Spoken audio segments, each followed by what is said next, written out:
చరిత్రలో ఈరోజు ఛానల్‌కి స్వాగతం.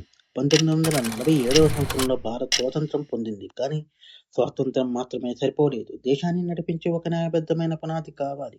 ప్రతి పౌరుడికి హక్కులు, సమానత్వం, స్వేచ్ఛ, న్యాయం ఈ విలువలను కాపాడే గ్రంథం కావాలి. అదే భారత రాజ్యాంగం. స్వాతంత్ర్యం తర్వాత దేశంలోని మేధావులు, నాయకులు గొప్ప బాధ్యతను తీసుకున్నారు. డాక్టర్ బిఆర్ అంబేద్కర్ నాయకత్వంలో రాజ్యాంగ రచన ప్రారంభమైంది. ఎన్నో చర్చలు, ఎన్నో మార్పులు, ఎన్నో ఆలోచనలు, సంవత్సరాల కృషి తర్వాత భారత రాజ్యాంగం సిద్ధమైంది. చివరకు 1950వ సంవత్సరం జనవరి 26వ తేదీన ఉదయం 10 గంటల 18 నిమిషాలకు భారత రాజ్యాంగం అధికారికంగా అమల్లోకి వచ్చింది. ఆ క్షణం ఒక గణతంత్ర దేశంగా భారతదేశం మారింది.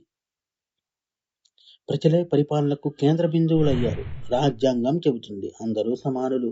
మత స్వేచ్ఛ, మాట స్వేచ్ఛ, న్యాయ పరిరక్షణ. ఇది కేవలం పదాలు కాదు, ప్రతి భారతీయుడి జీవితం కాపాడే హామీలు. ప్రతి సంవత్సరం జనవరి 26వ తేదీన మన దేశం గర్వంగా గణతంత్ర దినోత్సవం జరుపుకుంటుంది. ఎందుకంటే అదే రోజు మన రాజ్యాంగం మనకు జీవితం ఇచ్చింది.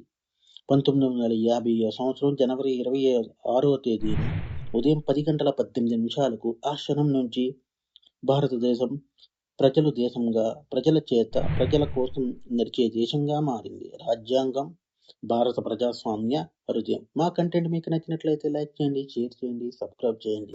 మా ఛానల్ యొక్క నోటిఫికేషన్ మీకు వరకు అందాలంటే కింద కనబడుతున్న బెల్ ఐకాన్ని ట్యాప్ చేయండి. Thank you.